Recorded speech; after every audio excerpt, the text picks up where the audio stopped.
Hello everybody, my name is Starrapter and welcome to the channel. In this video I'm going to be talking all about Lucasfilm Games. It's an exciting announcement. We got two new games announced for this brand new division of Lucasfilm, and man oh man, I am just so excited to talk about this news because this for me is like some of the biggest news probably this year that we might ever get as involved with Star Wars for me personally. We're going to get into that Star Wars game announcement a little bit later, but first, it was awesome to see that Lucasfilm Games was announced, and the first title that they put out there was they're making an Indiana Jones game in partnership with Machine Games and Bethesda and Todd Howard, who helped create Fallout and the Elder Scrolls series. So yeah, that's just mind-blowing in itself that they're saying, hey, Lucasfilm, it's not just Star Wars with us. We have all these legendary IPs like Indiana Jones, and we're going to put that out there as our first game. And man, they tapped one of the best studios to do this game, and it's interesting how they actually pulled Machine Games. If you're not familiar with Machine Games, these are the guys that brought us the Wolfenstein, the New Order, and the New Colossus, and the Old Blood, and Young Blood as well.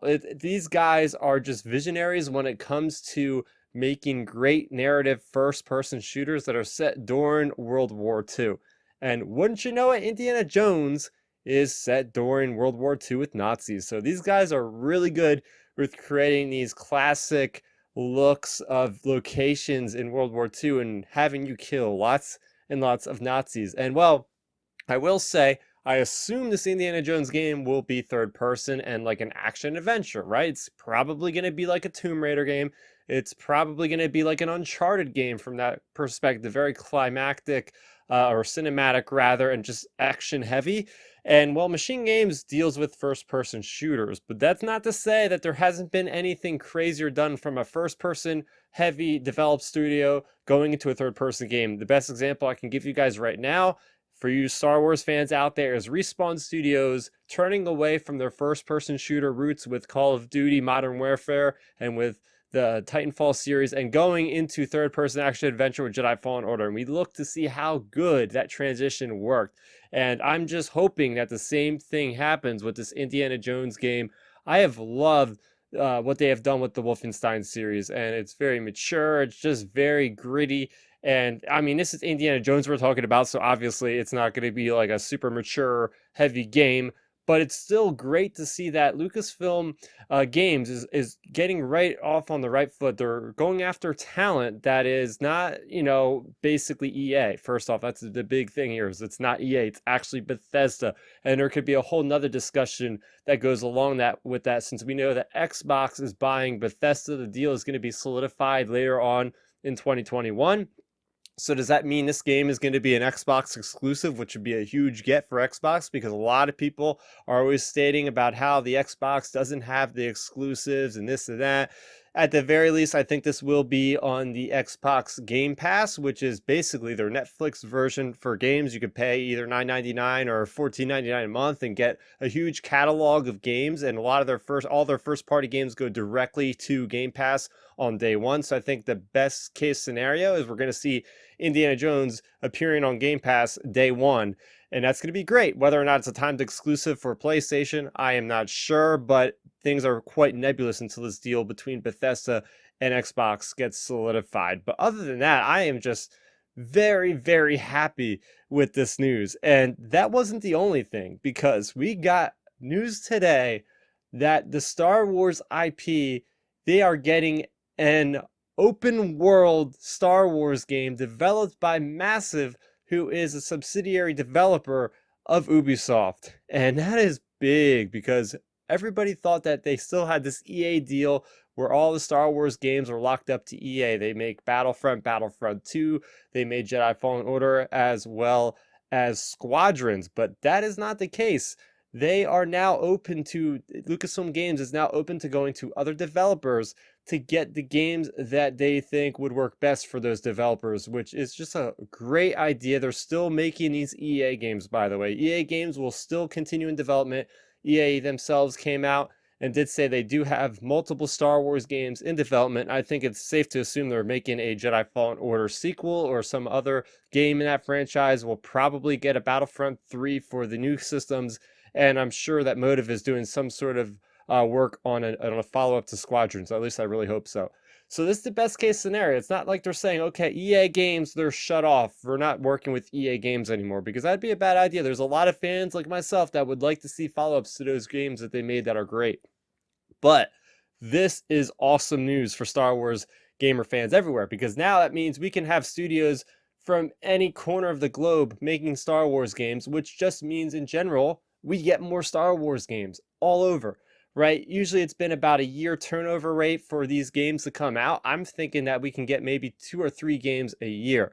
There was an exception to the EA rule, and that was, some mobile games were developed, but we also had the Lego Star Wars, the Skywalker Saga, which is still scheduled to come out this year. That was made by TT Games, which is a subsidiary, I believe, of Warner Brothers publisher. So that is the only Star Wars game that has really been the outlier as far as being not developed by an EA studio. So that kind of set the stage. But I'm thinking that Disney must have looked to what they did with their other subsidiary with Marvel, and Marvel Games have had this relationship where they work with a third party studio and really hammer out the details with them, such as with the Spider-Man games. Spider-Man was developed by Insomniac Games, the guys that did Sunset Overdrive, which was an Xbox exclusive game. So it shows that maybe they look to Spider-Man, seeing the success and seeing that they're able to give out the rights to different third-party developers, and this is a great idea, because going back into this whole deal with Massive, and the fact that we are getting an open world Star Wars game, that I'm actually able to say that's an official thing, is just amazing. Because if you look back, even through the LucasArts history and catalog of games, we have never had an open world Star Wars game before. That's why this is such big news for everybody out there. Yes, we've had Star Wars The Old Republic. That's a massively multiplayer online role-playing game. The same thing with Star Wars Galaxies. So, getting into the nitty-gritty of this for you guys, I'm thinking that this is going to be more. I'm not even sure what this is. When I look at an open world game, I'm thinking of Red Dead Redemption 2. I'm thinking of Assassin's Creed Odyssey, which I'm playing through right now, and that sort of thing, right? This is not going to be. It could be a multiplayer game, which is why it's crazy. I will say one thing about Massive, and Massive is a great studio. I've played games by them, and they make the Division games, which are very interesting. It's, the Division games, if you aren't familiar with them, they are third-person shooters. There's RPG. They are basically like Destiny, but set in the modern era of our time with third person. So it's just a squad-based cover shooter, kind of like Gears of War you're covering. The first game was set in New York City. The second game is set in Washington, D.C., and it's very much an evolving game where they have updates that come out every couple months. They have full-blown expansions that continue the story. So there's 2 routes that this new Star Wars game can go. It could either be an open world single player game, and they do stress it's story driven. It could also be maybe a multiplayer game as well. They haven't really specifically said what it is. They've been working on this game, I believe, for about a year, at least have been talking about it for a year. They're still recruiting for it.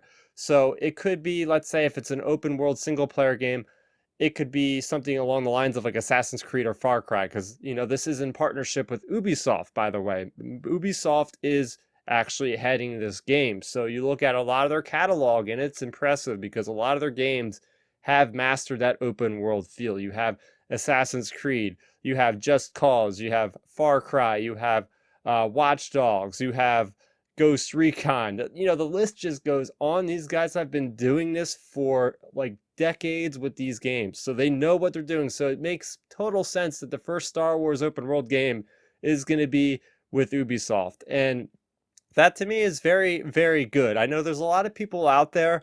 I've seen the criticism already online about, oh, Ubisoft is fronting this game. I hope it's not bad. Well, I think what a lot of people think is, or what I'm getting at with these people, is a lot of times they think that these Ubisoft games are very cookie cutter. Yes, there's some repetitive elements, but I think in most open world games, you're going to have those repetitive, different type of task.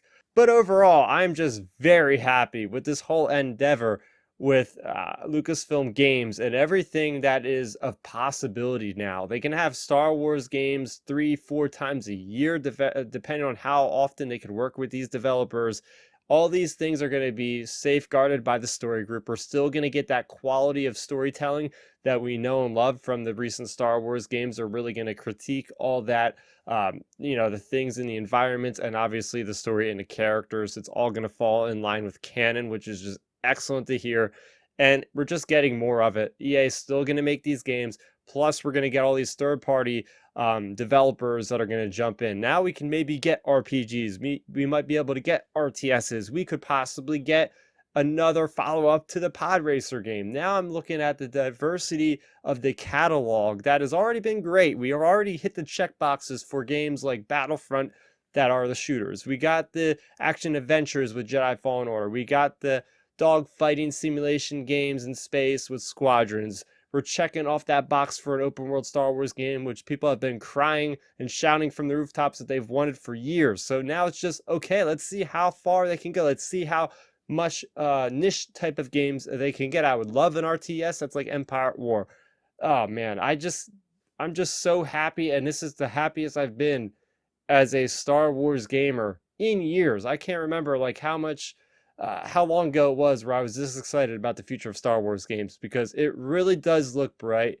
And I want to hear from you guys right now in the comment section down below. Are you excited as I am for the future of Star Wars games underneath Lucasfilm Games? And it's not just Star Wars games. I'm really excited for what Machine Games does with Indiana Jones and that whole IP. Let's talk about it in the comment section below. For more on Star Wars, I've been covering a lot of the High Republic, the brand new publishing whole push for these books and comics set 200 years before the Phantom Menace. If you like that content, make sure you go there and check out that content. And make sure you subscribe to the channel so that way you'll never miss another video where I talk about Star Wars. That's going to do it for me, Starrapter. Thank you so much for watching, and may the Force be with you always. Thanks for checking out the video. Please hit that thumbs up symbol. It helps me know that I'm making content that you guys enjoy. And if you enjoyed this video, I also included 2 videos down below you guys should check out. And please consider subscribing to this channel. It helps support me, and it notifies you guys of when I get new videos up on the channel. You can also contact me on Twitter, Facebook, and Instagram at Starrapter.